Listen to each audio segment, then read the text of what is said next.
avant que ça empire. Il y a eu un cours en SVT là-dessus sur comment la grossesse conduit souvent à avoir un enfant. Adaptation, improvisation. Mais ta faiblesse, ce n'est pas la technique. À l'occasion, je vous mettrai un petit coup de polish. T'es sûr de ce que tu fais? J'ai des fiches très détaillées sur l'anatomie humaine. Je m'en doute. Ça fait de vous un tueur plus efficace, n'est-ce pas? Exact. Ah, non mais t'es fou, pourquoi tu hurles comme ça?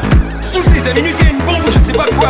Bonjour à tous et bienvenue dans notre podcast 3 Actus Ciné, sinon rien, avec moi pour m'accompagner Moss. Bonjour tout le monde. Mais Gino. Hola chicos. Le principe de l'émission est simple, on commentera 3 actus qui ont secoué les réseaux sociaux, on en débat ensemble dans les cases commentaires, afin que vous puissiez également vous exprimer. Nous essaierons dans la mesure du possible d'y répondre. On va parler de Kaamelott, Ewan McGregor chez Doug Liman et Chris Pratt dans Starship Troopers Like. Ça commence maintenant. Commissaire, on nous communique que la police a découvert que la victime du second meurtre portait le même nom que la femme tuée ce matin. Monsieur le commissaire, est-il exact que ces 2 meurtres ont été commis dans le même ordre que l'annuaire? Alors, Kaamelott, premier volet, une nouvelle bande-annonce. Et bien comme prévu, Kaamelott, premier volet, a envoyé la sauce promotionnelle pour son retour. Après un premier extrait diffusé sur la chaîne M6, la promotion du long-métrage réalisé par Alexandre Astier a changé de rythme et est passée à l'étape supérieure en balançant la bande-annonce tant attendue. Cette dernière rend compte au casting 5 étoiles du film et des grandes ambitions de mise en scène de son réalisateur Alexandre Astier. Un mois pile poil avant la sortie au cinéma. Au-delà de la promesse de voir un film spectaculaire, la première bande-annonce de Kaamelott met en lumière la plupart des personnalités connues des fans de la série, mais aussi les nouveaux personnages, dont un Sting aussi fringant que dans le Dune de David Lynch. Rassurez-vous, Caradoc et Perceval sont toujours si spéciaux et les nombreux guests de stars de la série ont répondu présent à l'image de Audrey Fleurot en Dame du Lac. En fin de compte, la bande-annonce présente définitivement l'intrigue globale du long-métrage qui verra donc le roi Arthur affronter son ennemi Lancelot. Pour cela, le propriétaire d'Excalibur va, semble-t-il, constituer une armée et comme on peut s'en douter, ce sera pas du gâteau. Pour rappel, Kaamelott premier volet sortira dans les salles françaises à partir du 21 juillet prochain. Alors, déjà messieurs, qu'est-ce que vous en pensez? On va commencer par toi, Amos. Ouais, pour ma part, alors la bande-annonce, moi j'ai pas regardé la série déjà pour être honnête, j'ai jamais été, c'est pas que je n'aime pas la série, je me suis jamais lancé vraiment dedans, je suis tombé dessus par hasard, parfois j'ai regardé brièvement. Ouais, pareil, tu vois. Donc je dirais qu'on a plutôt un regard neutre sur l'affaire. Je pense c'est l'humour un peu capillotracté, un peu absurde. Moi j'aime beaucoup ça dans l'absolu. Il y a des personnages qui sont vraiment teubés et tout, et j'aime bien, ça me fait beaucoup marrer ce genre de personnages là. Après, donc je pense qu'a priori quand je vois ça, les images que j'ai vues, les fans de la série je pense vont pas être déçus, c'est vraiment d'être dans la digne lignée dans la limite de mes petites connaissances de la série. Je pense que ça a l'air assez fidèle et voilà, dans la continuité. Donc là-dessus, ça doit être bien. Après, moi, pour ma part, en tant que novice de l'univers, on va dire, je suis pas plus hypé que ça parce que je trouve pas ça m'a pas fait plus rire que ça m'a fait sourire un peu, quelques petites lignes de dialogue comme ça, quelques échanges qu'on a vus, mais c'est pas plus quoi. Donc après, je suis pas fermé à l'idée, tu vois, je me dis ça peut, quand il faut juger sur place, mais c'est vrai que voilà, ça, moi en tant que novice, ça m'emballe pas plus que ça. Je suis pas contre aller le voir, pourquoi pas. Mais voilà, pas de hype particulière. Néanmoins, moi j'aime beaucoup Alexandre Astier, ce qui peut faire aussi de manière générale. Je pense à l'exoconférence, des choses comme ça. Moi j'aime beaucoup le personnage. En plus, il était vraiment investi, parce qu'au-delà de réaliser, apparemment, il fait aussi carrément la musique du film. Multitalent, le monsieur. Et puis l'écriture, tout ça. Donc vraiment, c'est vraiment un film très personnel, comme la série d'ailleurs. Donc c'est pour ça peut vraiment être sympa pour ceux aussi qui aiment Astier. Moi je suis pas fermé à l'idée d'aller le voir, mais pas plus hypé que ça, en ce qui me concerne. D'accord, et toi, Gino? Eh bien, écoute, mon avis va se rapprocher assez fortement de celui de Mus. Rapproche-toi. J'ai vu que tu n'étais pas fermé à Johnny tout à l'heure, comme tu disais, mais Non, mais c'est vrai que c'est l'un des courts-métrages d'M6. En général, les courts-métrages d'M6, enfin, pardon, pas les courts-métrages, mais les mini-séries, on va dire ça comme ça, qui étaient en début de soirée sur M6. Je les ai très peu regardés, sauf de manière, voilà, où tu tombes dessus, voilà, de manière Toi, épisodique. c'était plutôt le téléfilm du dimanche soir, quoi. Exactement, sur M6, tout à fait. Après culture pub, pour ceux qui ont eu la chance de connaître cette émission. Surtout l'après-culture pub. Ah oui, bah oui, voilà, ça. Bon, pour qui vous me prenez quand même? Non, mais attendez, j'ai quand même le droit de regarder M6 Clip. Mais bien sûr. Non, mais et puis voilà, non, c'est vrai que du coup tout ce qui était un peu caméra, café, ce genre de choses, je n'ai pas forcément regardé de manière continue et de manière assidue ces programmes. Cependant, Kaamelott, il y avait un petit côté, comme tu dis, un humour un peu particulier qui nous plaît bien dans ce côté-là, les jeux de mots, les situations vraiment absurdes, tout ça. Moi, je peux être complètement client de ce truc, mais c'est vrai que par contre, j'ai du mal à être pris par l'univers, simplement. Et la bande-annonce que j'ai vue aujourd'hui, en effet, que ça peut paraître assez fidèle au peu d'épisodes que j'ai pu voir de cette mini-série. En revanche, ce qui me fait peur, c'est elle m'a pas hypé des masses, quoi, cette bande-annonce. Et puis j'espère que comme tu dis, pour le travail d'Alexandre Astier et tout, j'espère qu'il ne va pas tomber dans le syndrome de Caméra Café, justement, qui nous avait émerveillés par un magnifique espace détente. Donc, non, voilà. je pense que c'est quand même légèrement différent, effectivement. Donc voilà, non, j'ai plus confiance dans les talents de scénariste et de mise en scène d'Alexandre Astier pour proposer une histoire qui soit, on va dire, plus ou moins intéressante à suivre quand même. Mais voilà, on va laisser sa chance au produit, comme pour plusieurs bonnes annonces où des fois on nous en met du plein dans ta gueule et que finalement tu te retrouves complètement déçu quand tu arrives au cinéma. Peut-être qu'on aura l'effet inverse sur cette bande annonce. Donc c'est vrai que c'est difficile d'avoir un jugement peut-être pertinent et vraiment cultivé sur le sujet quand tu ne connais pas vraiment le matériau de base, quoi. Voilà. Mais par contre, en effet, pourquoi pas? Je n'en attends rien, donc c'est peut-être aussi une bonne raison de pouvoir être agréablement surpris. Eh bien, moi, de mon côté, en tout cas, j'aime les derniers épisodes de Kaamelott. Je suis pas très fan du début de la série, surtout quand c'était des petits cours pour la télé, quoi. Enfin, vraiment, c'était genre la Caméra Café, quoi. C'était vraiment très sketch et compagnie. Ouais, à partir du moment où ça s'éloigne des sketchs, c'est là que Kaamelott est intéressant. Il va même dans le drama, carrément. Enfin, en tout cas, dans les derniers épisodes, c'est assez dark. Donc quand j'ai vu la première, je dis bien la première bande-annonce et pas la seconde, j'étais plutôt hypé par le projet.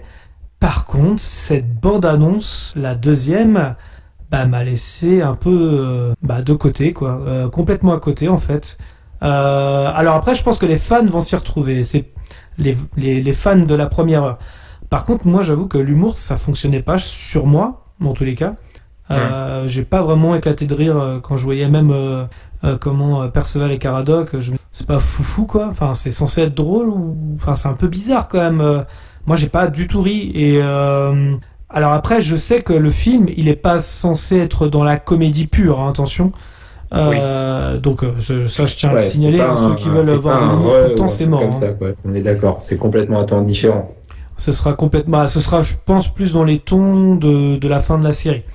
Alors après, voilà. Ouais, mais c'est pas un peu bâtard, du coup, c'est pas un peu bâtard comme ton, justement, parce que c'est ni complètement drôle, ni complètement sérieux, ce qui fait que, tu sais, je sais pas, je me dis après. Ouais, là, en fait, c'est l'humour que je trouve bizarre, en fait. Je m'attendais pas à cet humour comme dans les premières saisons, on va dire. On sent que c'est l'humour des premières saisons et qui est dans le film. Et je trouve ça bizarre, en fait, d'avoir ce genre d'humour là, comme ça, alors que c'est quand même quelqu'un qui veut récupérer le trône, qui veut récupérer sa dignité. Enfin, il y a plein de choses qu'il veut récupérer, finalement. Je trouve ça bizarre, en fait, d'avoir de l'humour là-dessus, alors que on va dire que les enjeux sont plus ou moins quand même importants. Donc voilà, ça m'a laissé un peu de froid, et aussi, ce qui m'a particulièrement déçu, c'est les effets visuels qui sont, je suis désolé de le dire, dégueulasses. Je veux bien entendre que y a le budget soit minime, machin, pas de problème.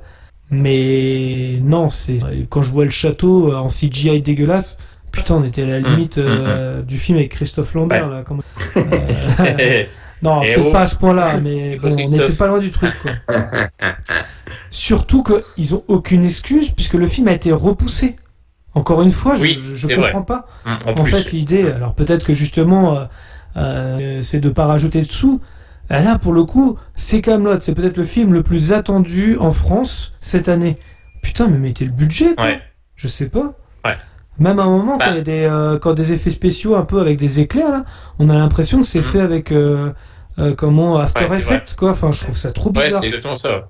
T'as même des youtubeurs qui font mieux finalement, tu te limites dans certains effets. Donc, et puis, je sais plus tant. Ce que je voulais dire. Oui, pour faire un comparatif, alors c'est pas du tout les mêmes styles de film, mais quand tu vois, mais c'est pas le même budget non plus peut-être, mais quand tu vois juste les effets spéciaux du film avec Eiffel, avec Romain Duris, dont on a parlé la semaine dernière, typiquement, où là c'est super bien fait, c'est impeccable, enfin en tout cas ça a l'air d'après la bande-annonce, c'est sûr que ça souffre un peu de la comparaison, quoi.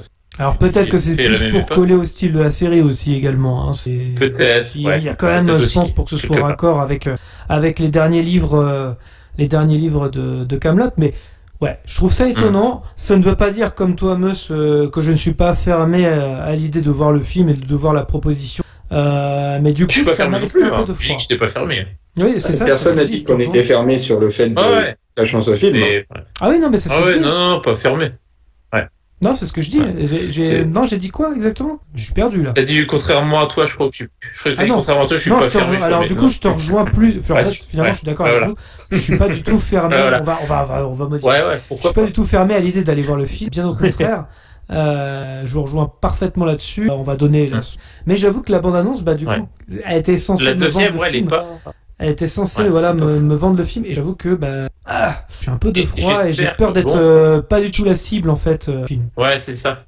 Après, je me dis ceux qui aiment la série, ils aimeront le film puisque c'est aussi Alexandre Astier encore une fois qui écrit et tout, donc a priori ça doit être encore une fois dans les mêmes tons.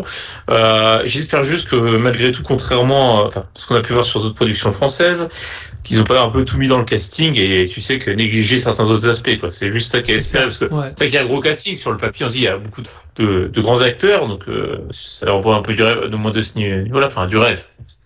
Je m'entends, mais là-dessus c'est assez ambitieux. Espérons juste que l'écriture et notamment les dialogues, parce que c'est aussi ça dans la série qui normalement fait mouche pour le côté humour. Espérons que ça soit la hauteur. C'est juste ça, mais voilà. Et du coup, c'est comme tu disais, Gauthier, que la fin de la série était plutôt sur un ton sombre, plus sombre que ses débuts. Ouais. Est-ce que c'est pas là je connais pas, les puristes pourront peut-être nous le dire en commentaire, mais est-ce que du coup c'est pas un reproche qui aurait été fait à Alexandre Astier en général d'avoir un peu mis l'humour de côté en fin de série, quoi, et de revenir là-dessus pour justement non, je pense que les fans au contraire avaient bien accueilli le truc. Bien au contraire, hein, ça fait partie même des. Alors si d'ailleurs je peux vous conseiller quand même le dernier livre quand même de Kaamelott. Si vous avez l'occasion de le regarder avant d'aller voir le film, pour connaître vraiment les enjeux du film, même si c'est plus ou moins expliqué quand même, je vous le conseille quand même. Voilà, ça c'est... D'accord, bon, pourquoi pas. Non, est-ce que vous vouliez rajouter quelque chose ou pas du tout? Pour ma part, non. C'est juste dommage qu'il y ait Clovis Cornillac, voilà, c'est tout. Ah oui, c'est vrai, l'acteur préféré. C'est vrai que ça, c'est pas terrible. Une petite balle perdue comme ça en passant. Voilà. Allez hop, c'est gratuit, c'est offert par la maison. Allez, c'est pour moi. Deuxième news, Everest. Ewan McGregor rejoint le casting d'aventure de Doug Liman, le réalisateur de Edge of Tomorrow. Aux côtés de Sam Hugman et Mark Strong, Ewan McGregor va expérimenter la dangerosité de l'alpinisme dans le nouveau projet de Doug Liman. Cette plongée dans le grand froid de la montagne tibétaine verra donc Ewan McGregor dans la peau du célèbre alpiniste George Mallory qui a fait plusieurs fois l'expédition britannique. Dans le cadre du film Everest, le récit va, semble-t-il, s'inspirer du roman Path of Glory de Jeffrey Ord que Sheldon Turner, le scénariste de In the Air, a adapté en scénario. D'après les premières informations relayées par Variety, Everest se déroulera en 1921, lorsque George Mallory est choisi par Arthur Inks de la Royal Geographic Society pour gravir l'Everest, une belle occasion pour l'Empire britannique tout juste sorti de la Première Guerre mondiale d'obtenir le symbole d'une victoire. Néanmoins, George Mallory ne sera pas tout seul puisque l'excentrique australien George Finch va également se confronter à l'exercice. À noter que selon Variety, le tournage débutera au Royaume-Uni et en Italie à partir du mois de janvier 2022, de quoi peut-être espérer une sortie au cinéma fin 2022, voire début 2023. Si Doug Liman n'est pas trop occupé par son projet dans l'espace avec Tom Cruise et la NASA, ou enfin le lancement de la production de Edge of Tomorrow 2, Live the Repeat and Repeat. Alors messieurs, qu'est-ce que vous pensez de cette news? On commence par toi, Gino? Ouais, ok, ça marche. Bah, écoute, le projet, moi, me parle, il me semble intéressant. J'ai peur, par contre, d'une seule chose, c'est que ce soit un copier-coller du film Everest de 2015 de Balthazar Cormacourt, que j'avais eu l'occasion de voir, qui était avec Jake Gyllenhaal, Jason Clarke et Josh Brolin, qui était plutôt pas mal. Moi, j'avais bien aimé ce film. Excellent, même, ouais. Ouais, complètement. Et je sais... Alors, Nathalie Portman aussi. Non, Karen Knightley. Oui, c'est ça. Ouais, c'est possible, ouais, exact. Ça fait exprès. Ouais, mais Star Wars épisode 1, mais, tout ça. Ouais. En effet, je me dis, qu'est-ce qu'on... Bon, là, on quand même...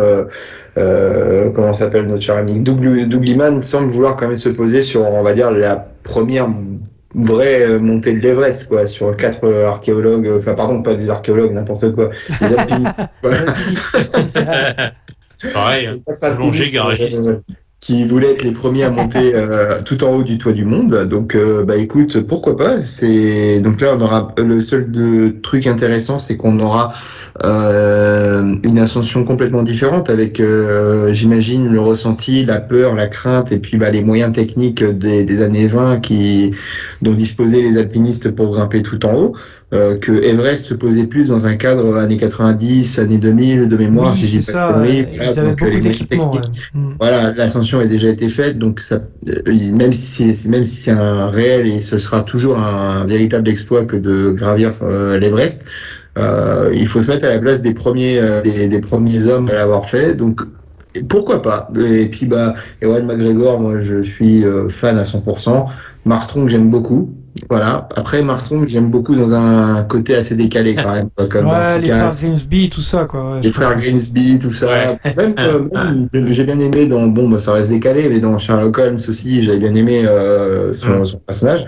Donc ouais, pourquoi pas, c'est un projet intéressant. Et puis bah Doug Liman, quand même réalisateur de La Mémoire dans la peau avec Matt Damon, moi j'ai bien aimé. Il a fait Mr. et Mrs. Smith, qui était une comédie d'action sympathique. Moi j'ai bien aimé, franchement je le dis. Le café.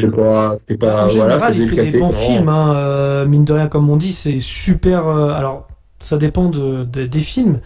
C'est assez inégal pour certains, mais la plupart du temps, ce sont des bons et de très bons divertissements, bien écrits en général.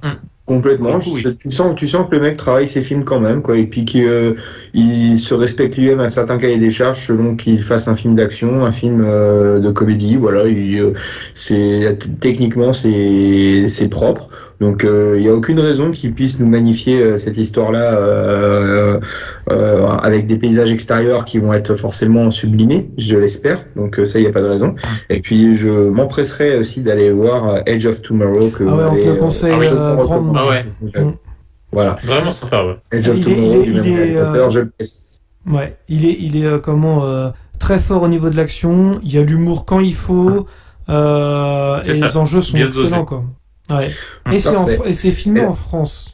Mais là, j'espère qu'il va prendre pour Everest quand même un tournant un peu un film d'aventure, tu vois, je le vois bien. Carrément, on peut le prendre là-dessus. Hein. Film d'aventure plus que drama, parce que faut pas non plus. Ça va dépendre. Faut qu'on puisse ressentir aussi les doutes chez les alpinistes, d'y arriver, ce genre de choses, les craintes, ce genre de choses, mais c'est aussi une véritable aventure. C'est vraiment une expédition.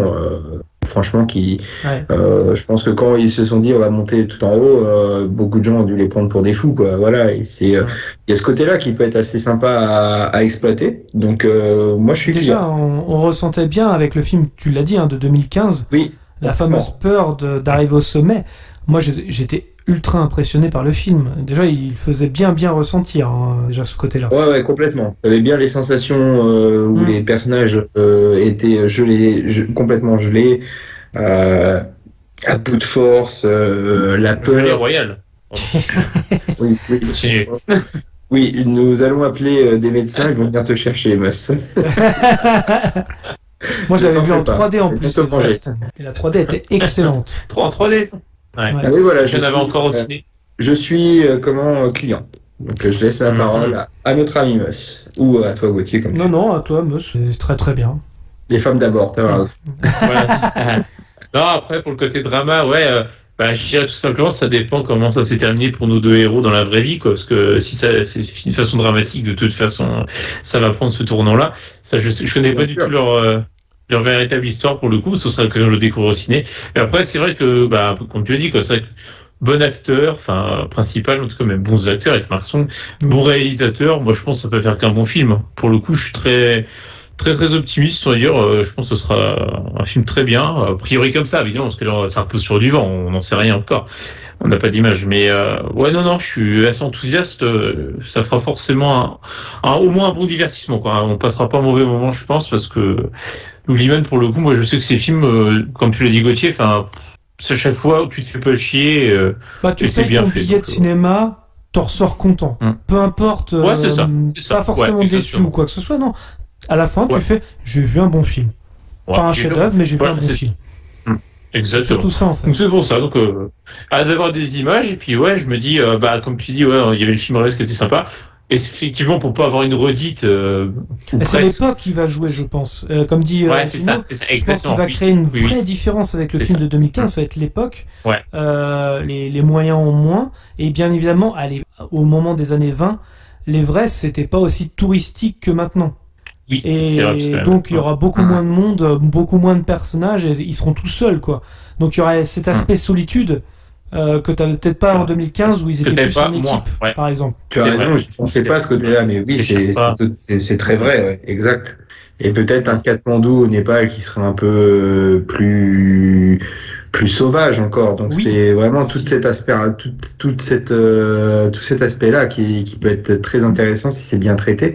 Donc je veux dire, un film comme ça que j'avais vu où l'action se déroule dans cet endroit-là, c'est un peu plus les années 40, mais c'était au Tibet. Je trouvais que la mise en valeur du Tibet était très bien faite, quoi. Et ça, si on trouve un peu cet esprit-là avec dans les années 20, écoute, s'il fait voyager à la fois dans l'espace et dans le temps, c'est pari réussi, pour moi. Ouais. C'est vrai.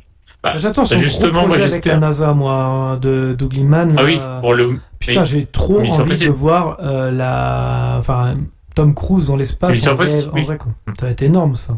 Je pense. Ouais, c'est vrai. C'est une première dans le monde du cinéma. Audacieux. C'est vrai que là-dessus. Audacieux, et puis Tom Cruise, ça va être chaud, quoi. Bravo à lui, parce qu'il faut avoir les coronesses. Respect Tom Cruise, quoi. Voilà, franchement, c'est à l'image de Belmondo. C'est le gars qui fait ses cascades lui-même, voilà. Ouais, carrément. C'est une belle comparaison. C'est vrai que oui, là-dessus, on peut dire ce qu'on veut, mais bon, bref, on digresse un peu, mais ouais.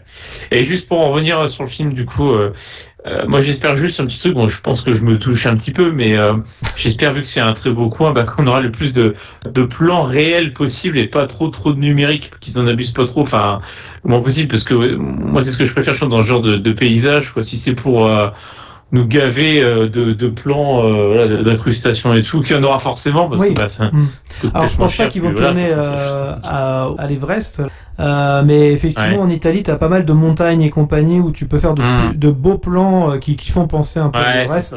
Je sais pas s'ils vont aller faire ça, mais c'est ça que tu disais en Italie potentiellement. Alors c'est au Royaume-Uni dans un premier temps, donc ça c'est normal parce qu'ils vont débuter le tournage là-bas, et comme l'après-guerre, donc on va forcément avoir des plans au Royaume-Uni. Mais il y a également l'Italie aussi, qui sera aussi une zone de tournage. Donc je pense qu'ils vont tourner au moins le bas des montagnes et compagnie, puisqu'en fait en Italie c'est un peu sauvage aussi, donc retrouver cet aspect sauvage, je pense que ça peut être intéressant justement pour le film. Après je sais pas s'ils vont aller au Népal, je suis pas sûr. mais c'est toujours délicat de tourner là-bas. C'est dans les c'est exactement l'esprit. Hein. C'est en Italie, dans les Alpes italiennes, t'as le Zoncolan, tout ça, c'est des monts assez enneigés et tout, donc ça peut faire de belles images complètement. Après, effectivement, le fait qu'ils tournent aussi au Royaume-Uni, il y a aussi les studios du Royaume-Uni qui sont peu chers par rapport aux États-Unis, par exemple. Donc, est-ce qu'ils vont pas utiliser aussi ces gros studios pour faire un peu des effets spéciaux? C'est là-bas aussi qu'est tourné Star Wars, par exemple. Donc, je pense qu'il y a quand même une idée derrière ça et d'incruster des effets spéciaux. Je pense aux effets spéciaux un peu comme Everest. Personnellement, moi j'ai trouvé ça bluffant, hein, réalisme, alors que pourtant ils sont pas du tout allés dans l'Everest, quoi. Le film Everest finalement faisait penser un petit peu au film Les Survivants avec le crash d'avion là, tu sais, avec Ethan Hawke à l'époque, c'était quand il était jeune, c'est dans les Cordillères des Andes avec le crash d'avion avec les rugbymen. Ça je l'ai vu il y a pas longtemps, je l'ai découvert il y a pas longtemps ce film-là. Il était excellent. Il est bien ce film-là. Ah oui. Très très bien. Et c'est vrai que ça rappelait vachement ça. Ils sont piégés par la tempête, par le blizzard et tout. Là, c'est assez similaire. Ouais. Mais on peut faire de belles choses aussi. Tant qu'ils ne font pas un équivalent de l'ascension avec Ahmed Silla, c'est bon quoi. Oula. Tu l'as vu ça? T'as vu cette merde? Ouais, un lundi matin, je me faisais chier sur Canal+. Voilà, c'est pendant le confinement, tu vois. Je suis pas de dépression là. Ah, j'ai dit oui, pour ça que Macron il a dit on déconfine, donc voilà. Non mais sérieux, et du coup, le verdict c'est vraiment de la merde quoi. C'est passé quoi, mais c'est pas un film que je me hâterais à revoir très très vite quoi. C'était pas terrible, mais c'est français, madame, monsieur. Mon Dieu. Est-ce que vous voulez rajouter quelque chose par rapport à cette news ou est-ce qu'on passe à la dernière news? Passons à la troisième, mon cher. Passons à la troisième, exactement. C'est parti. The Tomorrow War. Amazon montre enfin ses aliens.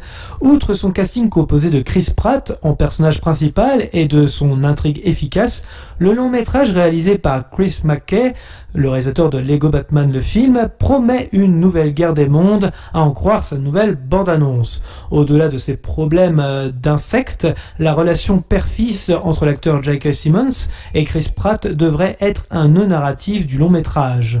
En tout cas, le look de Simmons, impayable en militaire à la barbe blanche, ne présage que du bon. Pour rappel, The Tomorrow War mettra en scène l'arrivée du soldat du futur dans notre monde. Ces derniers sont venus nous prévenir que l'humanité va perdre une guerre face à une race alien venue détruire notre civilisation.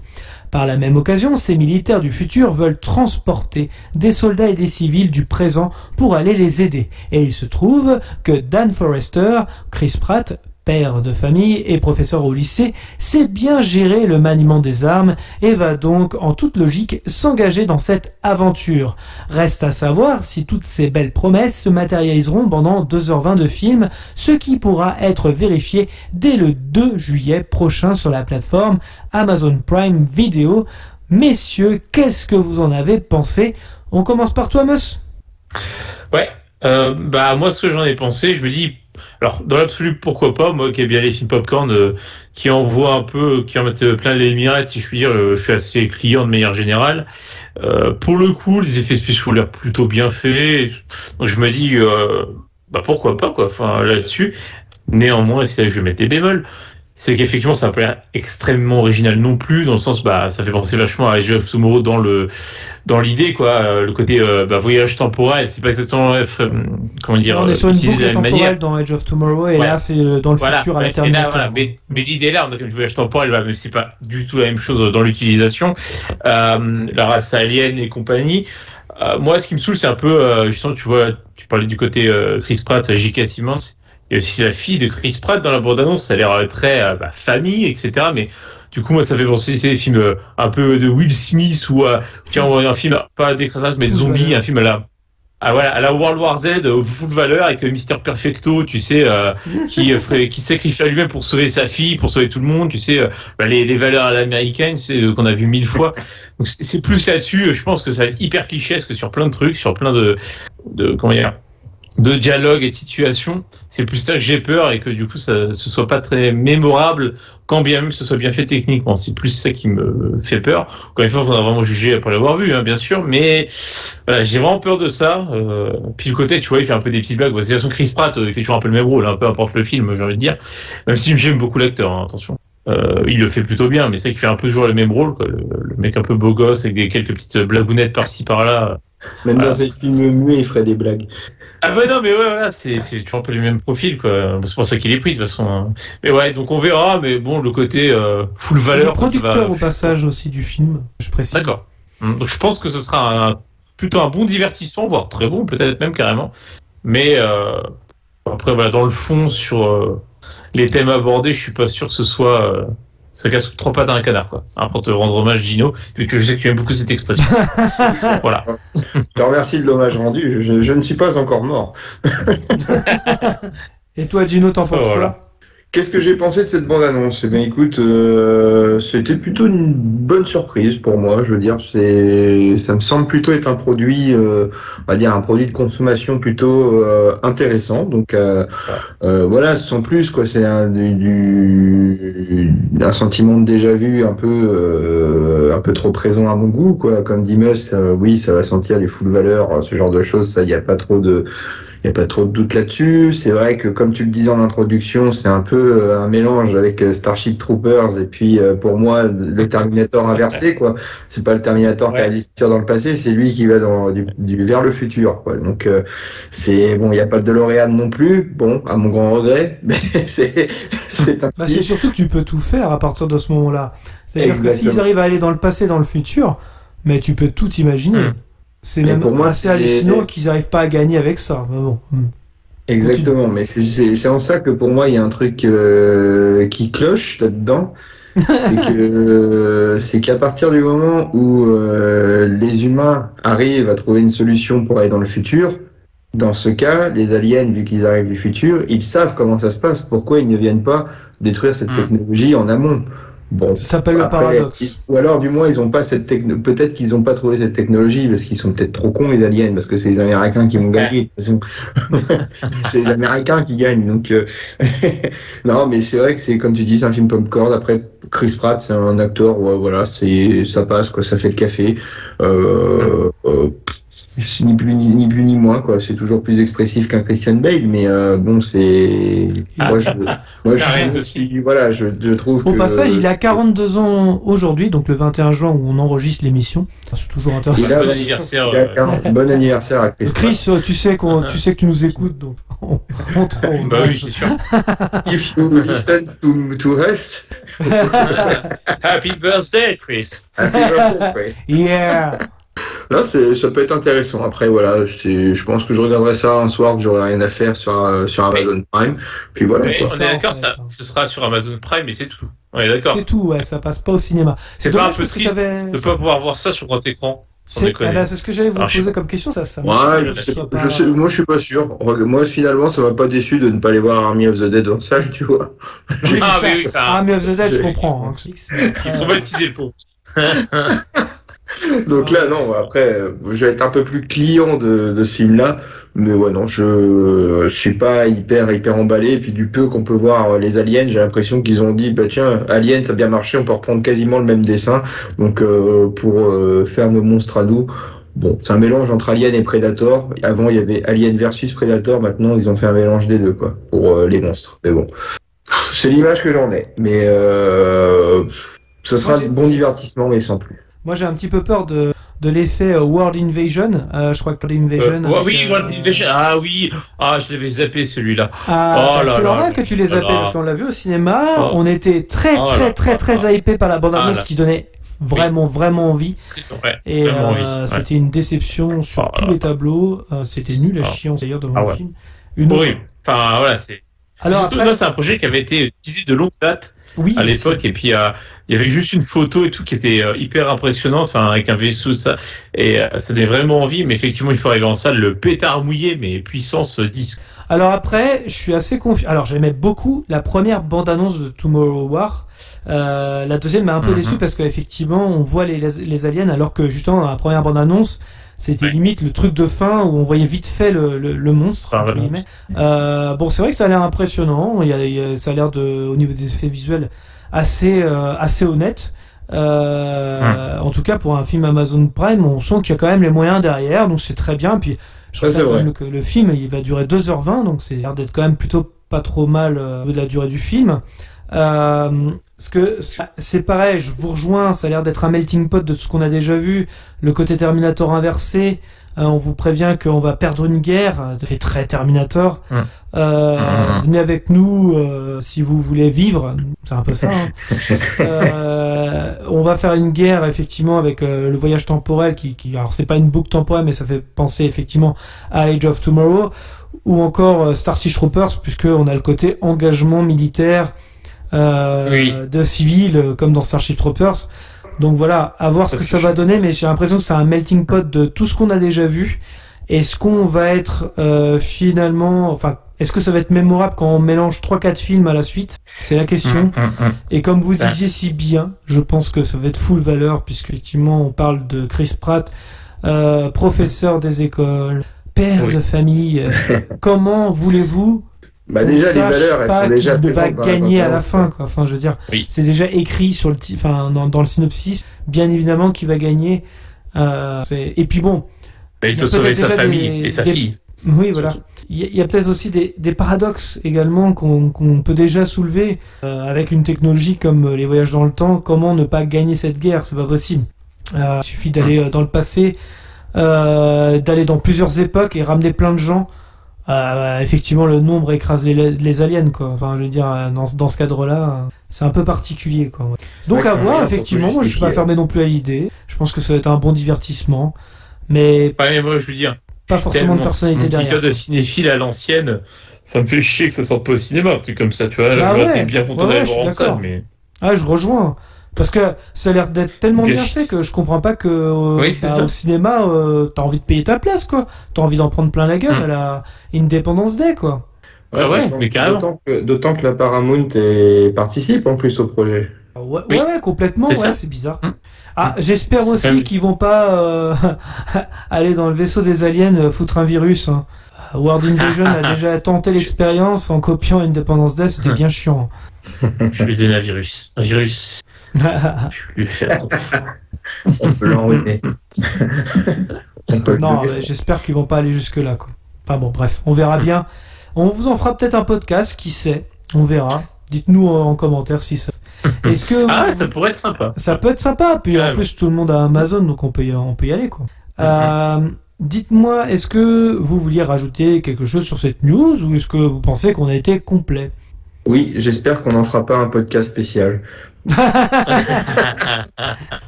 Ok.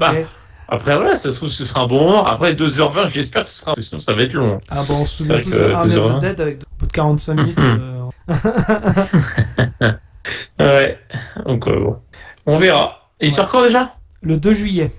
Ouais, bah écoute, bientôt le podcast, Gina. Et oui. Je crois que c'est acté. Je vois ça.